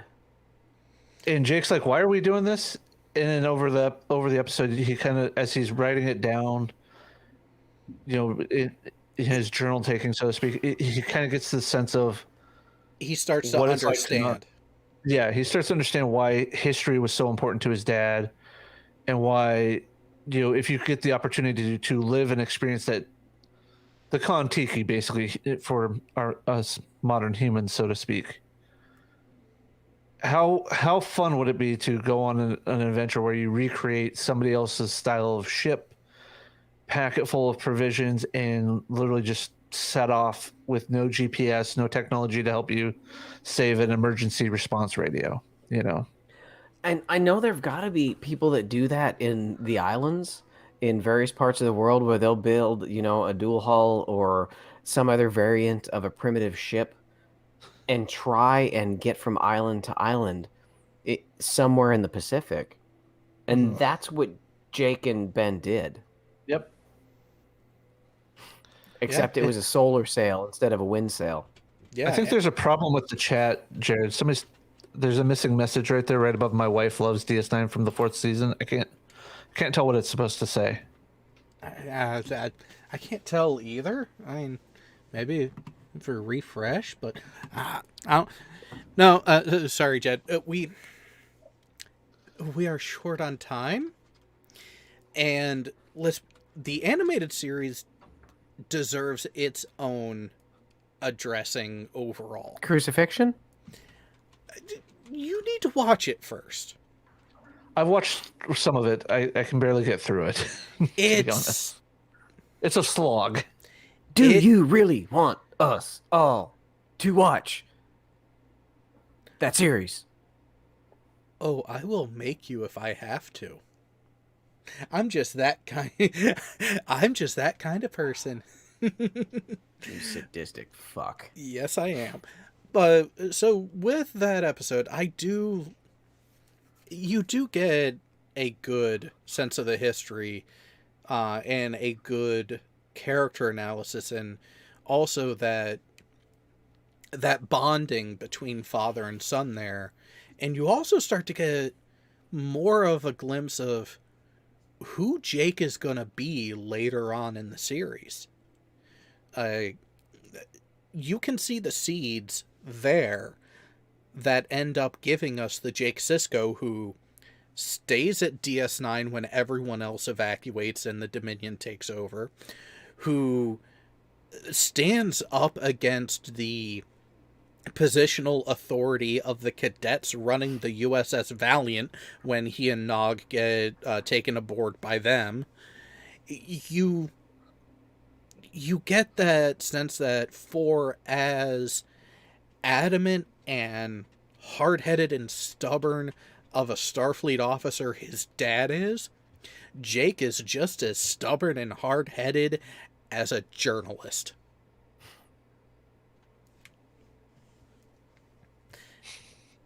I do like Laura Burns' comment that you referencing you there, Jared. Hey, it wasn't the MCP that had the problem. It was fucking Google. Google is the MCP in the modern world. Shh. We I can't would say that this is an episode that does strike a drastic dichotomy between the established juvenile of the series and contrasts it with "Shut up, Wesley." Okay. Yeah, Wesley left, and as jokingly as we love Wesley, The show Jake didn't suffer. no, and the show continued without Wesley, and I don't know how it would have benefited with him there, other than the jokes of "Shut up, Wesley." But Jake had definitive. I don't know. He helped the series. There were chunks of it that would have been missing without him. He gave us a good view of everything, because there were a number of Jake-centric episodes that really gave you a different view of the environment. It was an honest alternate view, not an indignant alternate view. Yeah. Especially, and then you get the one where Bashir and Jake get stuck supporting an outpost during the early part of the Dominion War, and he becomes a stretcher bearer. He's still writing his article, he's still writing down what's going on, but his initial target and thought of what the article was going to be, which was pretty much a character analysis and a not exactly a day in the life, but a following of Dr. Bashir. And it became something else. And Jake became something else. Jake had grown from the experience in a way that affected him for the rest of his life and the rest of the series, to the point where, with everything that was going on, when we get the end of the series, when we get the series finale, you can see that, yes, Jake is hurt. Yes, Jake is in mourning that his father isn't found. But he has a maturity about him that wasn't there 3-4 seasons prior, when it came to a situation like that. Absolutely. Jake matured so much more throughout the arc of DS9 than Wesley did. Yeah, I will say this. I think the writers listened to the criticism that Wesley got as a character and are like, okay, we're not doing that again. We're not creating a little, insufferable shit this time. But my my vote for best DS9 episode is In the Pale Moonlight, because okay, here's the framework of this one.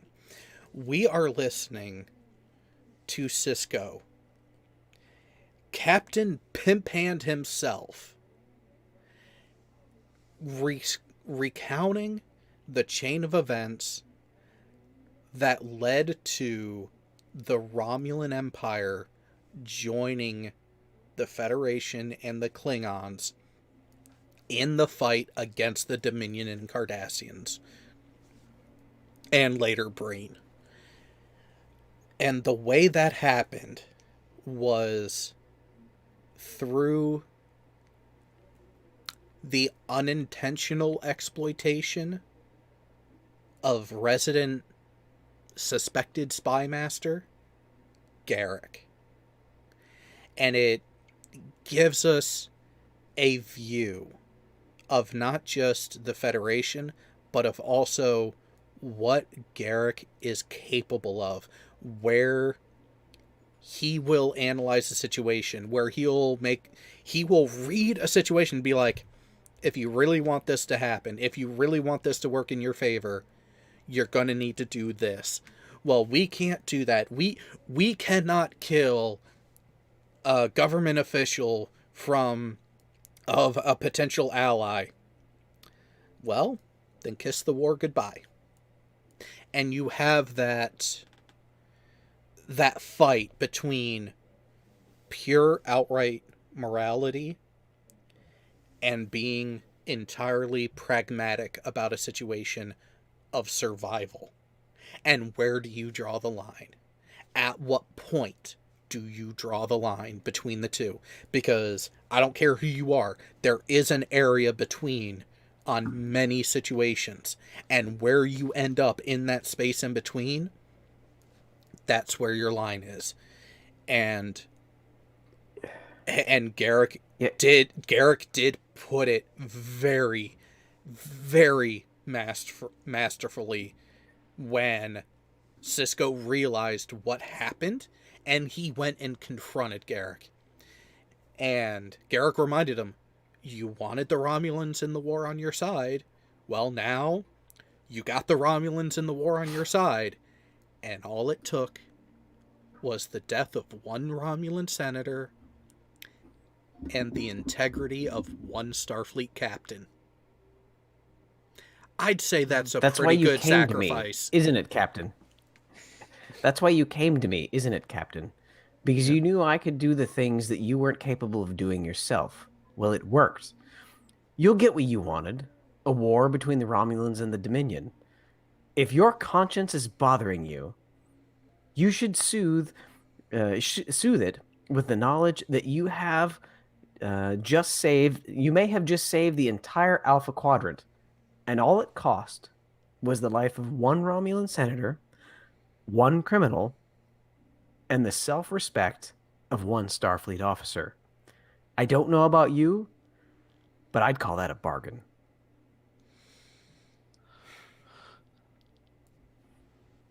Yeah. It's kind of hard to top that. No, it definitely is. But how about a 2B?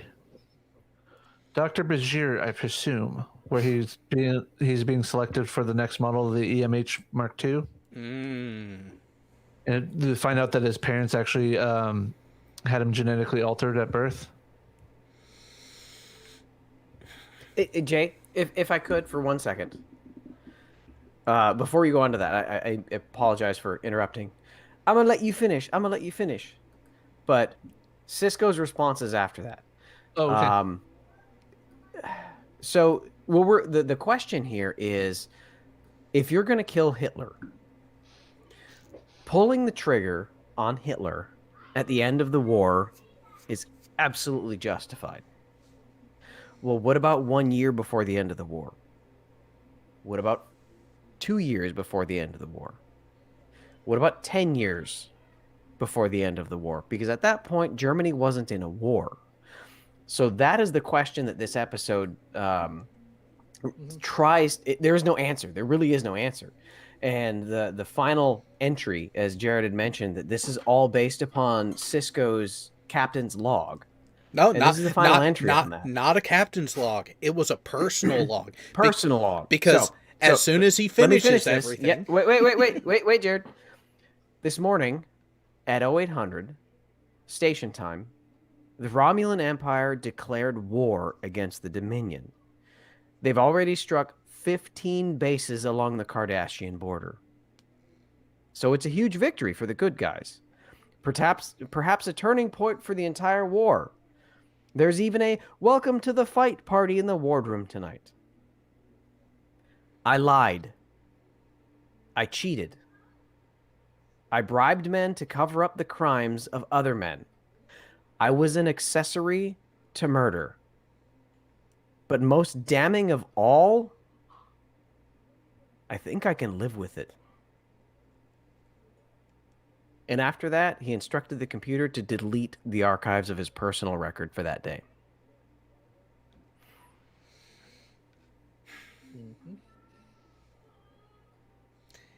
yeah. One of the most honorable men on the ship.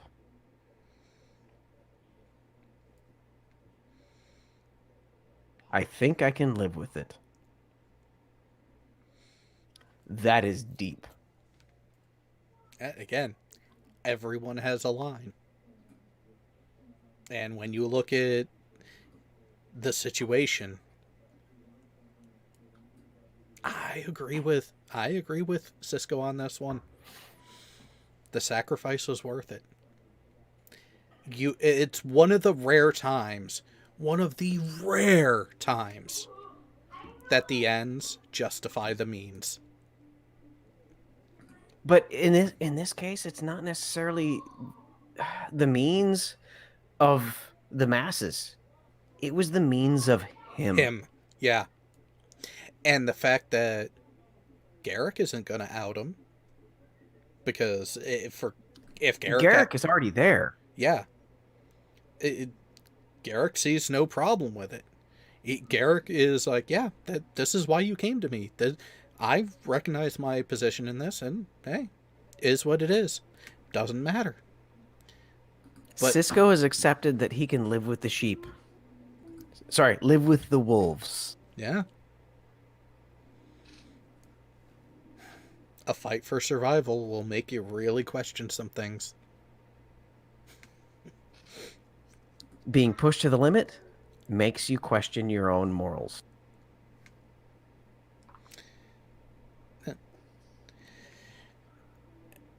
Now, I'm sorry, Jay. I passed the mic back. That's quite all right. It's very much understandable because that is by far the most deep episode that you can find in DS9, in my opinion. So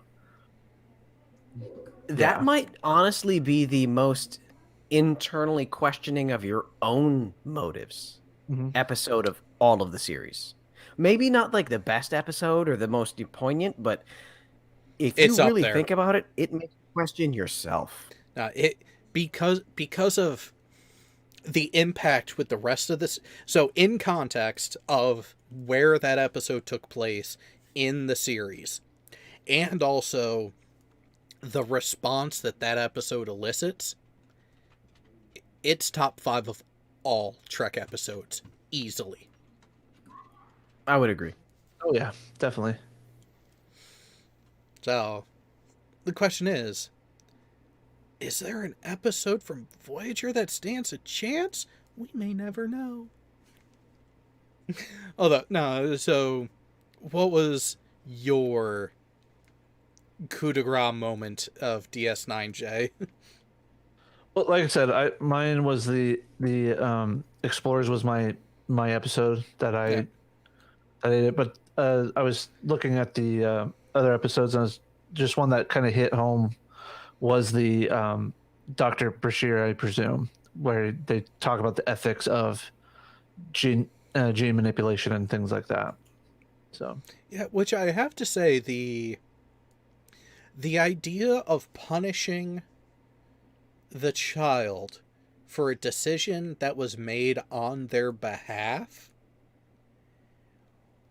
Oh, that is a tough pill to swallow. And that's what Bashir was facing. Even in today's age. Yeah. Do you punish the dreamers? Well, not just do you punish the dreamers, do you it's okay. This would be no different than you make a decision for your child. Your child benefits because of what you laid before them and the path that you set them up for. But that path that they have no knowledge of what it took to get them there, they're just going along with their lives and making the most of the situation. You make a decision as their guardian, as their parent, for them. Do you punish as a third party that you recognize, hey, this wasn't supposed to be done, there was foul play, there was manipulation here? Who do you punish? Because by the law, the way the law was actually written, everyone gets punished. But can you really punish the child for the sins of the father?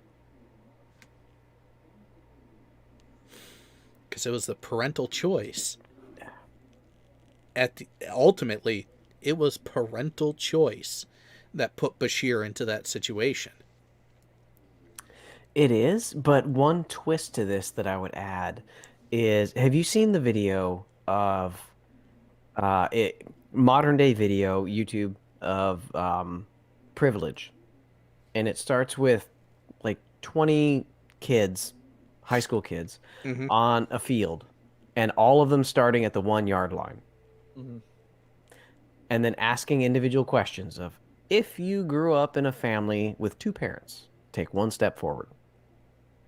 If you have never had to worry about having a meal, take 1 step forward. And it kept pushing those children of privilege forward while others were held back. Well, I know it is not a direct equivalence, but it does show the decisions of the other disparity. people. Yeah.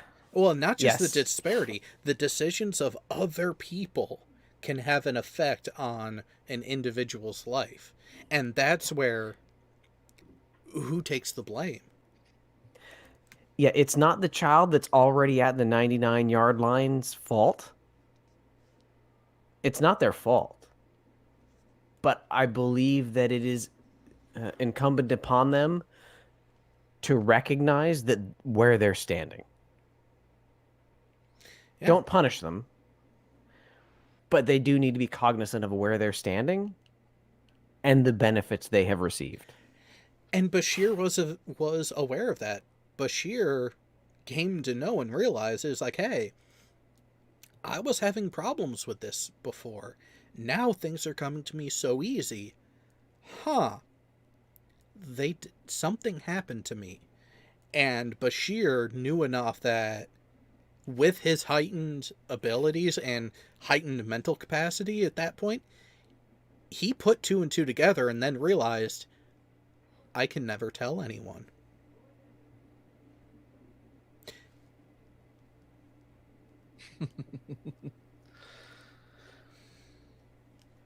And that's where he was not the aware of child's it. fault. Yeah. Yeah, a situation like that, you can't blame the child. But where they tried to still punish Bashir is that he knew what he was. He knew what had gotten him to where he could get into Starfleet Academy, into Starfleet Medical, and that it was a disqualifier, and he lied and still joined. Yep. That was his mistake, which Yep. I will say, punishing him by moving to an alternate model for the EMH Mark II, okay. Bashir isn't going to have that longevity and that notoriety. Is it enough? Debatable. But he still didn't get away scot-free because of his own decisions and his own choices. Yeah. And that's the point of that episode that I don't think people realize is, like you guys were talking about, while it's premised to make it look like he's being punished originally for what his parents chose, ultimately it comes down to the fact that he made a decision to lie about what he was to get into Starfleet, and therefore that's why he's being punished. But when you read the premises, when you haven't watched the episode, you're led to believe another thing. And that's really good storytelling and synopsis writing, in my opinion. I need to rewatch that one. I do have one for Voyager, though, that's just really quick, and I think it's a good ethical one if you want. Yeah, let's hear it. Season 5, Latent Image, where the doctor realizes he performed a surgery on Kim that he doesn't remember. Oh, yeah, when they messed with the doctor's memory. Mm-hmm. Because what was that one called? Latent Image. It's basically where the doctor gets into an ethical subroutine loop because he has a 50-50 chance of saving one or the other patient, and he chose Kim, and he believes it's because of his personal attachment to Kim and not his professional standards. Ooh. And so his program started to break down because he essentially had a mental breakdown for a hologram to where he started questioning every decision. So they essentially had to reboot him back to just prior to that incident. They used their Windows restore point. Yeah. And then they tried to cover everything up, and then he realized, oh, if I attach my my holographic camera here, I can actually see the insides of people from the muscles all the way through the internal organs down to the bones. And then he sees a surgery that he created himself and performed on Harry Kim a year and a half earlier. And then it restarts the whole cycle. But rather than actually shutting him down and rebooting him again, they basically take him off of medical duty and make him deal with the situation until he comes to terms with it. They treated him like you would an organic member of the crew. Deal with your demons before you're able to continue. Like they should have done with the entire crew of Discovery at the beginning of season 3. But hey, we're not talking about that. No, they should have done that to the entire audience of Discovery at the beginning of season 2. A fair point, but I was keeping it in universe and on that side of the screen.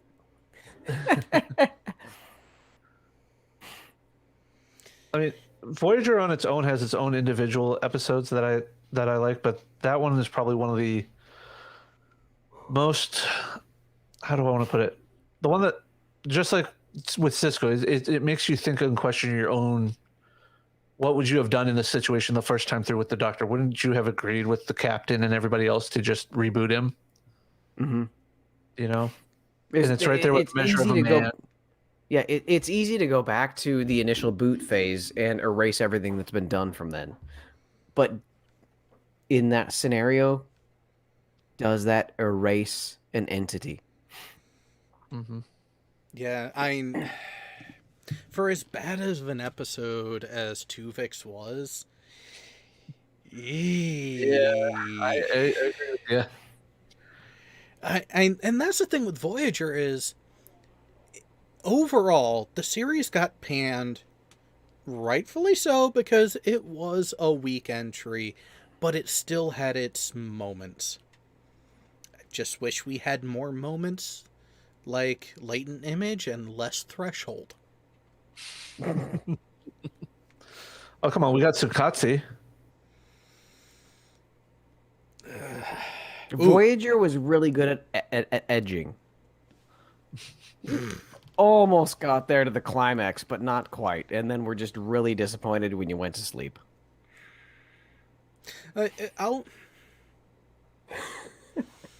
Mm. Broke him finally. And then they replaced Cass with 7 of 9. Oh, and then the loads were blown. Well, and of the episodes that actually, to me, stand out, later in season 7, when it wasn't even just one episode. There was not one episode actually dedicated to this, but you can piece things together. They were getting very close to having Seven and Chakotay be a romantic item. And it was a very natural progression, and it was actually quite well done in the way they set it up over the course of many episodes and many instances. Rex, yes. Best description ever. Yes. Yeah. When Seven was on the crew of any Borg cube, they had to have at least like 5 janitorial crew to just clean up around. We won't go for demonetizing. But you had, in the short time that 7 of 9 was a part of the crew, you had far more character development with her than any other character on the ship. Then all of the other characters combined. Well, when you have negative development from one Harry Kim, yeah, you kinda are hamstrung. Which Harry Kim? Yeah, exactly. I mean, I guess that is the thing with Voyager, is it was such a series of meh that they're really you know what? The fucking Doctor and 7 of 9 give the most memorable moments from the entirety of that series, because there is one other episode that literally just came to mind, and it centered around the Doctor again. And Author? I think no, not author. Not author. That's a good one. Yeah. That is a good one. But the one that came to mind was, do you remember that overgrown face hugger that had a bear hug on B'Elanna's neck? Yeah. And what the Doctor had to do in order to save B'Elanna? Using the knowledge of a... let's call him a war criminal, for lack of a better term. There was a Cardassian doctor who took what the Germans did in the Third Reich and cranked it up to 11. And that is who the Doctor recreated to work with to solve this problem. Mm-hmm. Yikes. And that begs into the question of, even if the information was obtained at the hands of deplorable horrendous means. acts, is it ethical to use it?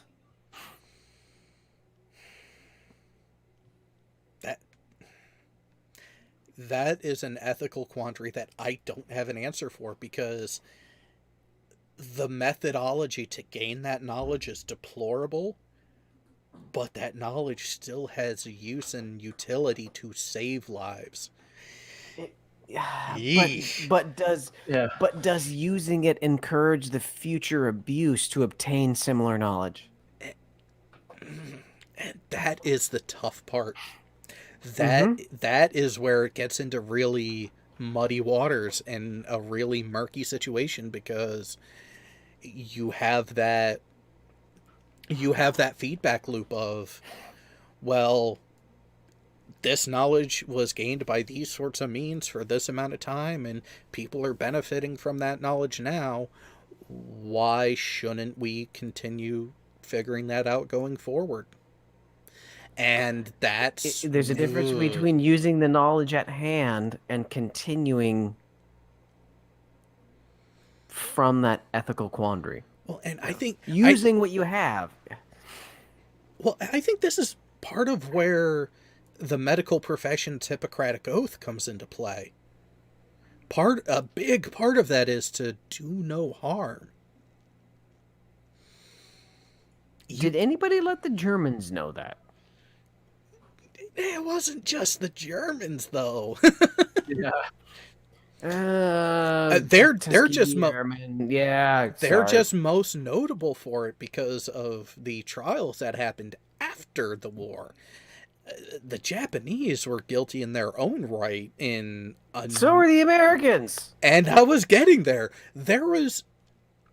If you look back far enough in history, every society has a black mark of some manner, in some way, shape, or form. If you look far enough back with enough accurate detail, sorry, there is the Indian force relocations.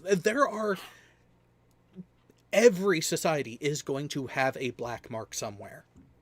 It's how the society learned from it to not do it again. And some people learn faster than others. But and some continue to fly the flags. Yeah. That's another topic for a different show, is it? Actually, Jared, back to track. Yes. For Voyager, we'd already brought up the 7 of 9 orgasms, the Doctor's quandaries and his character. Remove 7 of 9. Remove the Doctor. Which series is more meh? Enterprise or Voyager? Voyager, hand down. Because Enterprise, you had the growth of a lot of the characters, not just 2. Yeah. Like Enterprise, you had T'Pol discovering what it was to be human and build her relationship with Trip. You have Malcolm come to terms with his own inadequacies as seen by his family, and be like, you know what? I'm not naval material, but I am Starfleet material, and I'm a great security officer. Mm-hmm. Well, and Travis with Reed, you missed another facet too. You have him dealing with the affiliation to Section 31. Oh yeah. Well, we don't talk about Section 31. It doesn't exist. What are No, you that's talking about? Daniels. Oh no, Daniels we always talk about because he's cool. But yeah, that's where I have to concur with that. If you remove the Doctor in 7 of 9 and went straight off of storyline. Well, you know what? If we're going that way, even with just looking at pure storylines, I will take the 3.5 seasons of Enterprise over Voyager. In 7 seasons of Voyager, we got what? A handful of memorable episodes and only a handful more of enjoyable ones. Whereas with Enterprise, we got a ship that was bigger on the inside that ended up actually being utilized appropriately by the beta canon source Star Trek Online. See, I'll equate this to an analogy that I use at work all the time for whenever we go to training somewhere where you got to go spend like 2 weeks at training. Basically what Voyager was, I'll be charitable, 9 to 10 episodes of pure glorious storyline, cram-packed into 7 seasons of episodes. How they did it, I'm amazed. Just remember, it's all Janeway's fault. Oh, and Astro Rex. Tell me I'm wrong. Oh, I know. Astro Rex actually put a good question out there for trivia purposes, and let's see which one of you two can actually get the answer right. What was the question on the final exam that Bashir deliberately got wrong?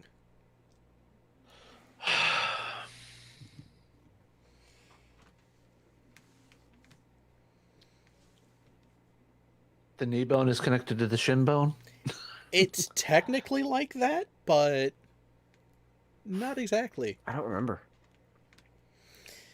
He mistook a pre-ganglionic fiber for a post-ganglionic nerve.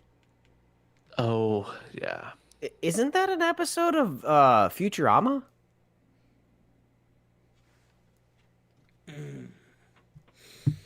Isn't that the one where like Fry gets really smart? The Worms episode, kinda, yeah. Yeah. Yeah, they made reference to that. And Dora, that was an answer that Wesley took too long to answer on his Starfleet entrance exam, which isn't what's the perfect ratio, just what is the ratio for matter and antimatter in the warp core. It's always 1-to-1. I was gonna say, yeah, 1-to-1 makes sense. Yeah, the ratio is always 1-to-1. What changes your the intensity of the warp field, which is what actually affects the velocity that you're going, is the flow rate. If it's a Saturday night, 2-to-1 is kind of fun. Just saying. Tripod. 3-to-1 could be fun. 3-to-1 leaves one person disappointed. Trust me, I've tried. Oh. Again, all depends on the ratios, man. If you keep that 1-to-1, you keep that 1-to-1 ratio. I mean, 4 can be a fun time too. But here is something though. Kanar with Damar after dark.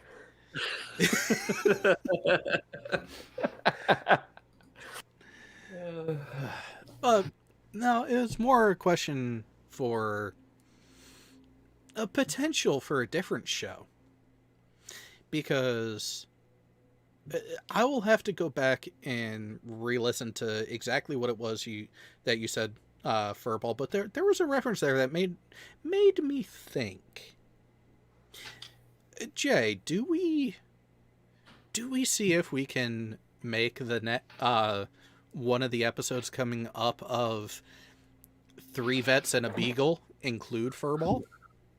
I can see that happening. Is Furball okay with the beagle, though? That's the question. I can bring my peanut butter. Be sure to warn Logical about that. I'm not sure if he'd be okay with Scout doing that, but... It's not like it would be that much licking. Trust me. The peanut butter to not peanut butter ratio is very lopsided. As so are other things, so I've heard. But with that, we are actually coming up on the 2.5-hour mark, which, Nikki, I'm sorry, we're not going to be starting VTW in just over 2 minutes. We're going to need a half hour, so we will be starting that at the top of the hour. Well, I got to make the event for it too, so yeah, kind of details. Slacking this week, huh? I had a fun Friday night, and the rest of the day was busy. Uh-huh. So what you're telling me is the link isn't going to arrive? Doesn't arrive till Tuesday. No, the link for the panel already exists. The people who are going to have access to it will get that in a matter of minutes. I'm just kind of want a little more something to munch on, and kind of craving peach, so I'll be back in a bit. Well, if you're hungry for some sausage, let me know. More like Ring Vienna. my bell to be a special subscriber. And with that, do either of you have anything that you would like to tell the peoples about, or do you want to wait until the next show when the filter is completely busted and removed?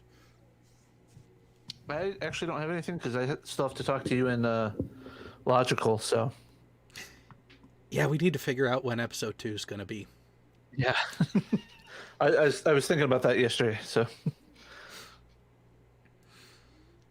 And I'll take that wonderful red indication there from Furball that he doesn't have anything to add right now. So, knowing my luck, I'll get quite the quote from him to start the show in 30 minutes. We will see I'm you all getting better at not getting caught. Oh, no, you're not.